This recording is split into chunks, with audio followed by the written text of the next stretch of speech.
Okay guys, I'm back with the install video for my LiftMaster 8500.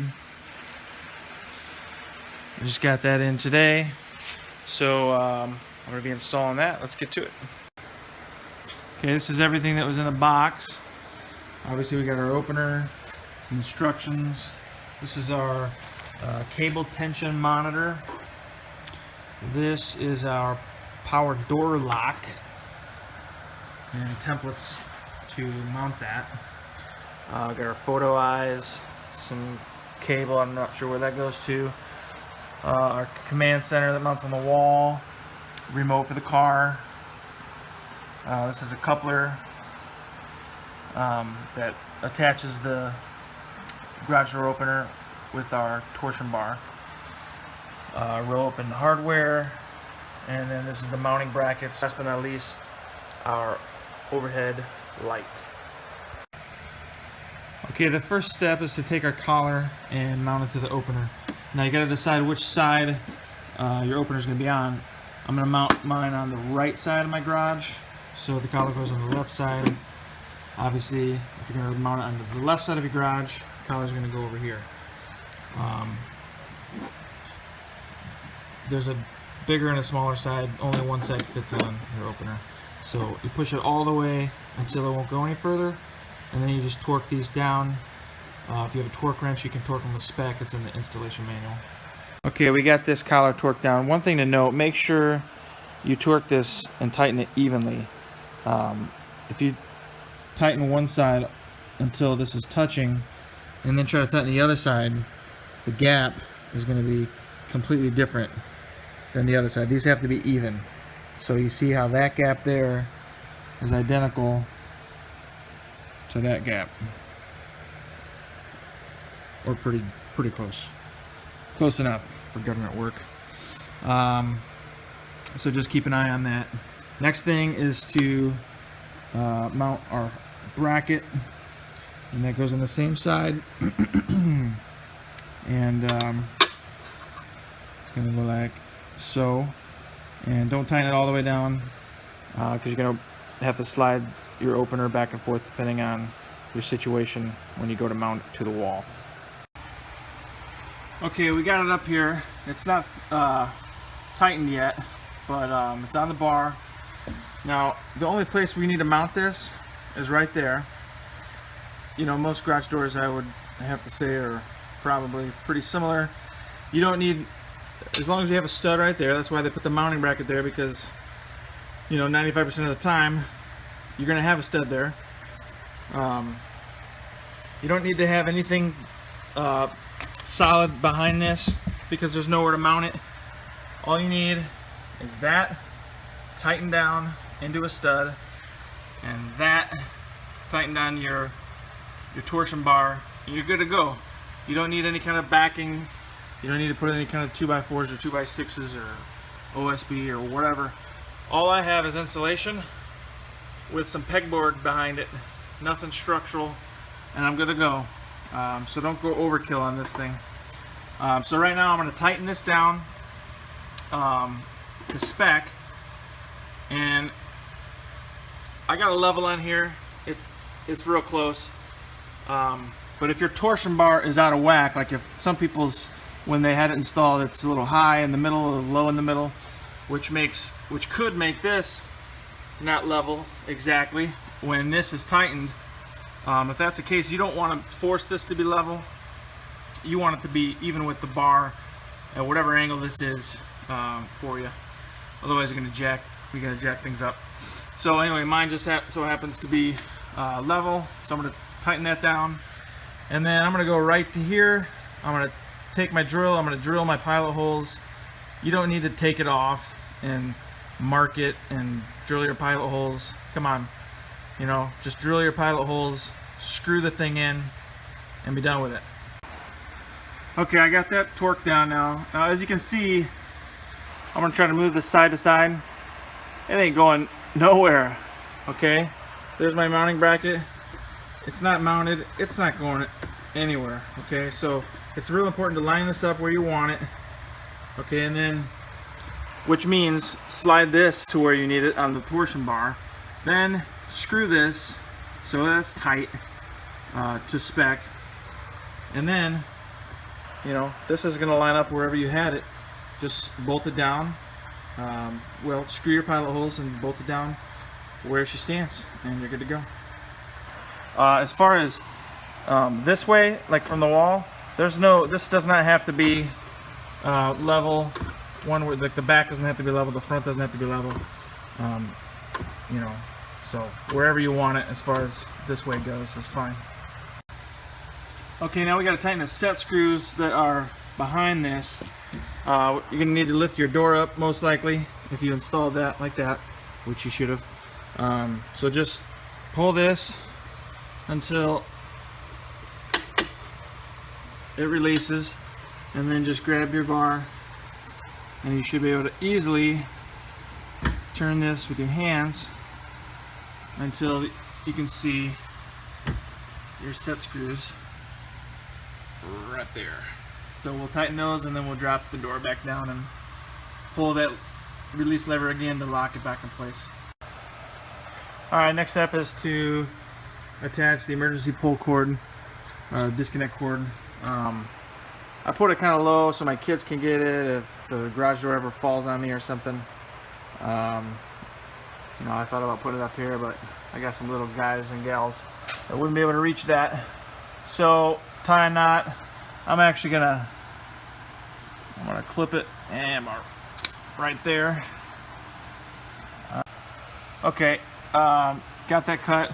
Just take a match or a little blowtorch and just kind of do that. Otherwise, it's gonna get all frayed and stuff. Now it's good to go. So that is mounted.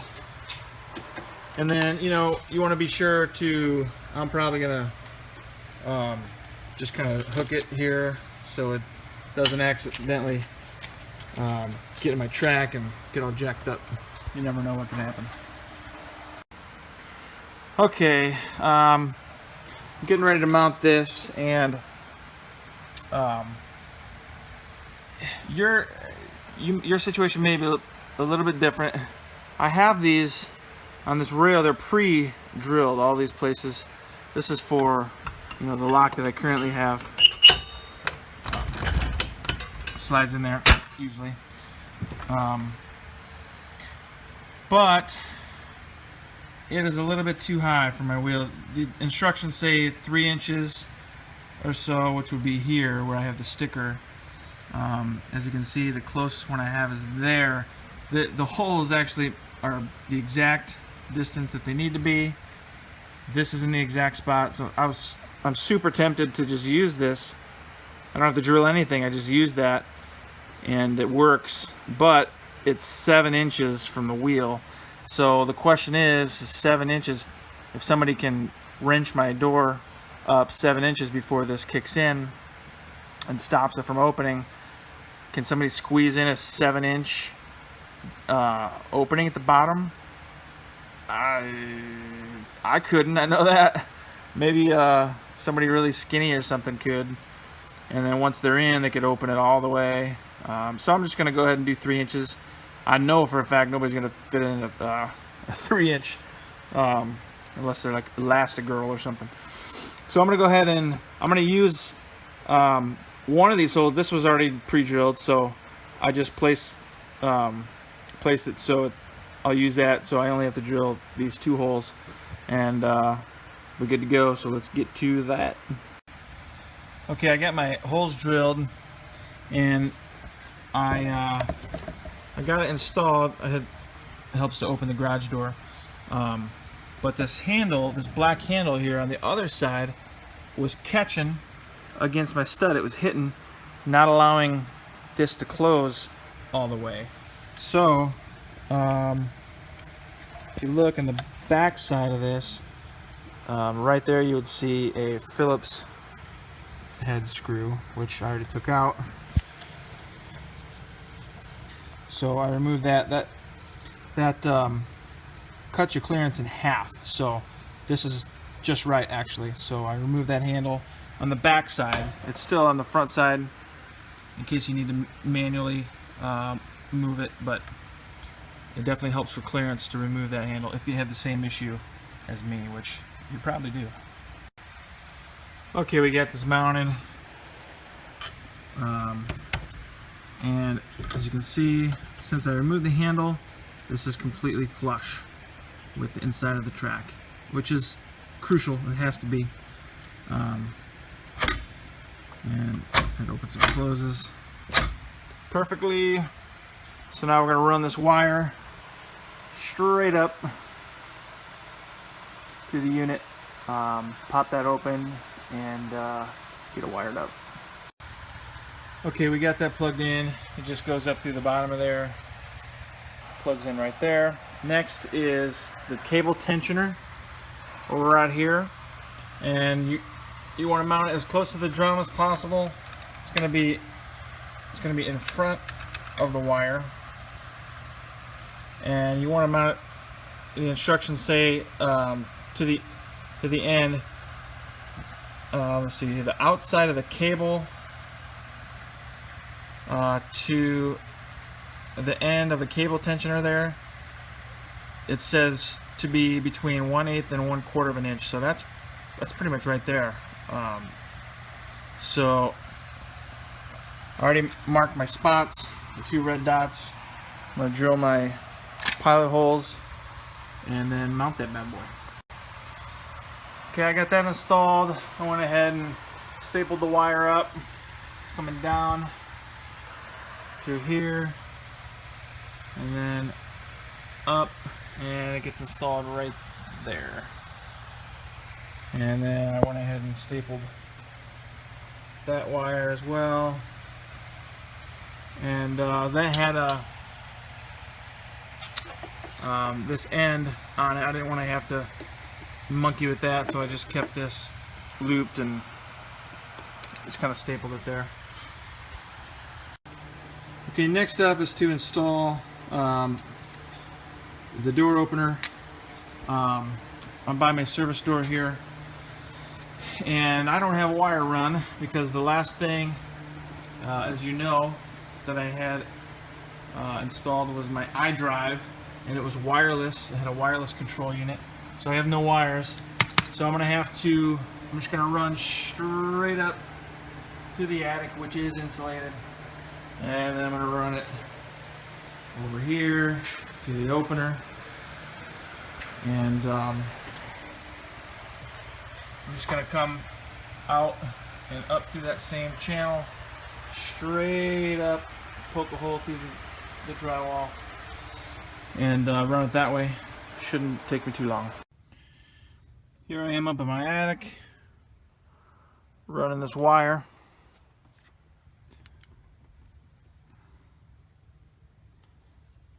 This lighting stinks. I'm going to take it from over there to over there, in between the V rafters, all the way down to the other side. Okay, I ran the wire down,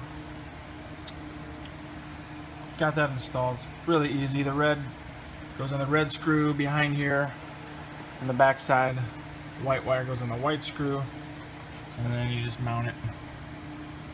There's one screw there. First, there's a screw behind, right about here.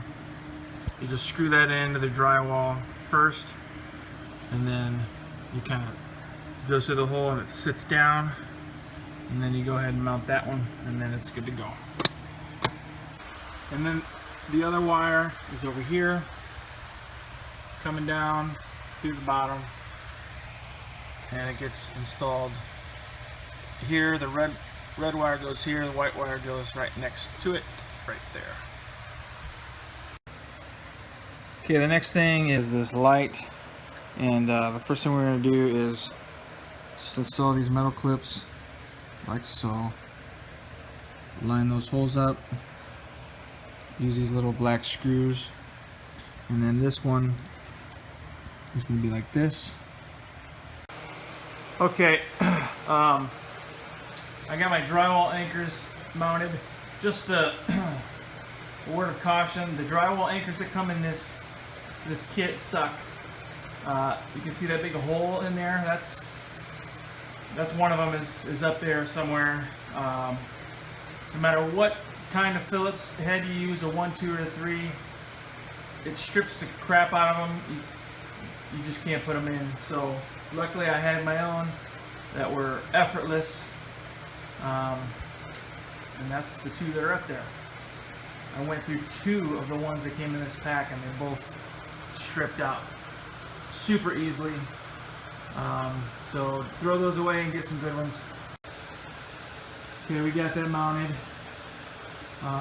Last but not least are the photo eyes at the bottom. Okay, so the mounting brackets for these go like this. This bracket faces opposite side of the door, and you just get it in here like that, and then you just kind of twist it on. There it is. And this is flush with the back, and this is on there. It's good to go, it ain't going nowhere. And then just you know, measure from here to here and make sure the one on the other side is the same height so that they are pointing at each other. Okay, and the photo sensors, it doesn't matter which one goes on which side. They mount like this. This carriage bolt slides in there like that, and then goes on the inside, goes through the hole like this, and then the wing nut just screws onto there. Okay, we got both sensors wired up. You twist them together. You bring one side over, you twist it with this side, and then you wire them into those 2 right there. The black striped wire goes in the black, and the others go in the white. And that's it. I clean up your wires. You know, I stapled them all the way around so it's nice and clean. That's the messiest part. I don't know what I'm going to do about that. Probably just leave it. And then the last part is programming your travel distance for up and down. It's a little tricky. You press and hold the black button until that light starts blinking. As soon as it starts blinking, you release it, and then you press it again and hold it, and then the door is going to start going up. You keep holding it until the door reaches the position that you want it to be. You can let it go, and you can press it and hold it again, and it'll keep going up. And if it's too high, you can press the yellow button to make it go down. As soon as you have it to the exact position, up position that you want it, then you take your remote and you press, and as soon as you press it, it's going to start to go down. Immediately when it starts to go down, you press the black button again, or black or yellow button, and that'll stop it. And now you press and hold the yellow button, and you're gonna control it down and set the position, the down position that you want it. As soon as it reaches the down position, you let go. You can adjust it again, and as soon as you're satisfied, you click your remote again, and then it'll automatically go up. Your limits are set. You're good to go.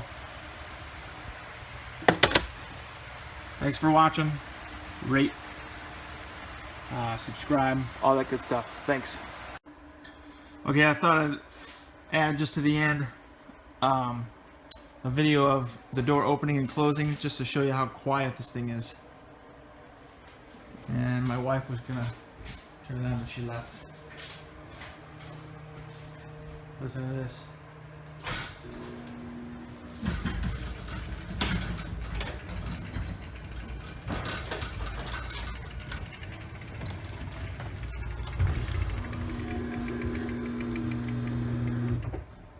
That is the quietest thing I've never heard. And here's down.